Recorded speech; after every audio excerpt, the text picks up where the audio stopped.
Hello అండి, నమస్తే. Welcome back to our channel. ఈ వీడియోలో నేను బీట్రూట్ దోశ ఎలా వేసుకోవాలో చూపించబోతున్నాను. దోశ అంటే ఇష్టపడిన వారంటూ ఎవరు ఉండరు కదండి. మరి పిల్లలకైతే ఇడ్లీ జోలికే వెళ్ళరు, దోశే కావాలి. అందులోనూ కలర్ఫుల్ దోశ అంటే ఇంకా వాళ్ళు ఈజీగా తినేస్తారు. ఈ వీడియో బ్యాచిలర్స్కి, కొత్తగా మ్యారేజ్ అయిన వాళ్ళకి చాలా బాగా యూజ్ అవుతుంది.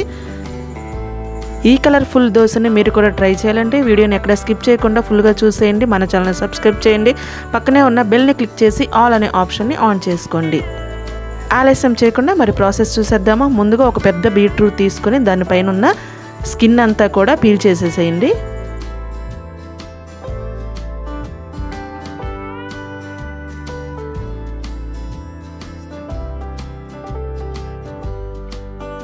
చూడండి, బీట్రూట్ మీద ఉన్న స్కిన్ అంతా కూడా ఇలా నీట్గా తీసేసుకోవాలి.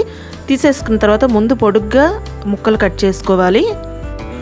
పొడుగ్గా కట్ చేసుకున్న ముక్కల్ని ఆ తర్వాత అన్ని చిన్న చిన్న ముక్కలుగా మనం గ్రైండ్ చేసుకోవడానికి వీలుగా కట్ చేసుకోండి.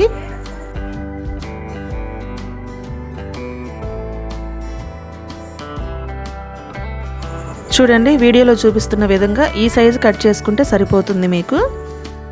తర్వాత మిక్సీ జార్ ఒకటి తీసుకొని ఆ కట్ చేసుకున్న ముక్కలన్నీ కూడా మిక్సీ జార్లో వేసేసుకోండి. ఇక్కడ నేను ఎలాంటి స్పైసెస్ అయితే యూజ్ చేయట్లేదండి. పచ్చిమిర్చి కానీ, అల్లం కానీ, ఎండుమిర్చి కానీ అలాంటివి ఏమీ యూజ్ చేయట్లేదు.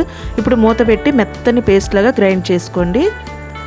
మిక్సీ పట్టేటప్పుడు మీకు ఏమైనా వాటర్ అవసరమైతే ఒక టీ గ్లాస్ అన్ని వాటర్ మాత్రమే వేసుకోండి, ఎక్కువ వాటర్ వేసుకోవద్దండి. మెత్తని పేస్ట్లా చేసుకున్న తర్వాత ఇదంతా కూడా ఒక బౌల్లోకి స్ట్రెయిన్ చేసుకోండి. ఇలా వీడియోలో చూపించినట్లుగా స్పూన్ తోటి బాగా ప్రెస్ చేస్తూ దానిలో ఉన్న రసం అంతా దిగేలాగా స్ట్రెయిన్ చేసుకోవాలి.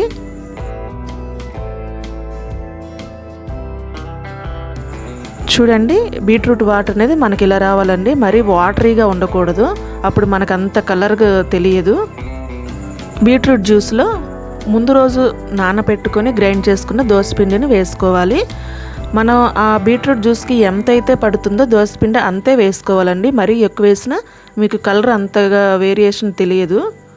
తర్వాత మీ టేస్ట్కి సరిపడా సాల్ట్ వేసుకొని ఆ బీట్రూట్ జ్యూస్ అంతా దోసపిండిలో కలిసేలాగా పూర్తిగా బాగా కలిపేసుకోండి.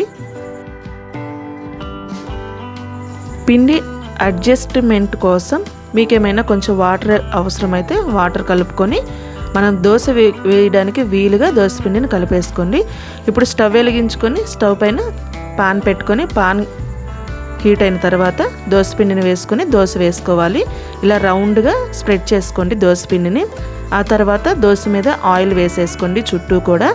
చుట్టూరా మధ్యలో కూడా ఆయిల్ వేసేసుకొని ఒక 2 సెకండ్స్ వరకు కాలనిస్తే సరిపోతుందండి. ఇప్పుడు చుట్టూరు ఇలా కొంచెం ముందుగా పైకి లేపుకొని తర్వాత దోశని రివర్స్లో వేసేసుకోండి.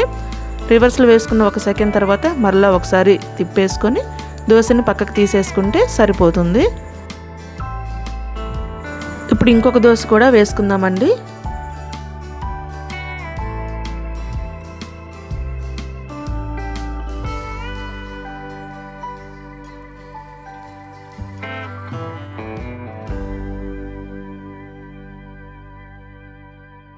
అంతేనండి, మరి మీకు నచ్చిందా? చాలా సింపుల్గా బీట్రూట్ దోశ అనేది మీరు రెడీ చేసుకోవచ్చు. మీ పిల్లలకు కూడా చాలా బాగా నచ్చుతుంది. ఈ వీడియో మీకు నచ్చినట్లు లైక్ చేయండి, షేర్ చేయండి. తప్పకుండా మన ఛానల్ని సబ్స్క్రైబ్ చేయండి. కామెంట్ చేయడం మాత్రం అస్సలు మర్చిపోవద్దు. Thank you.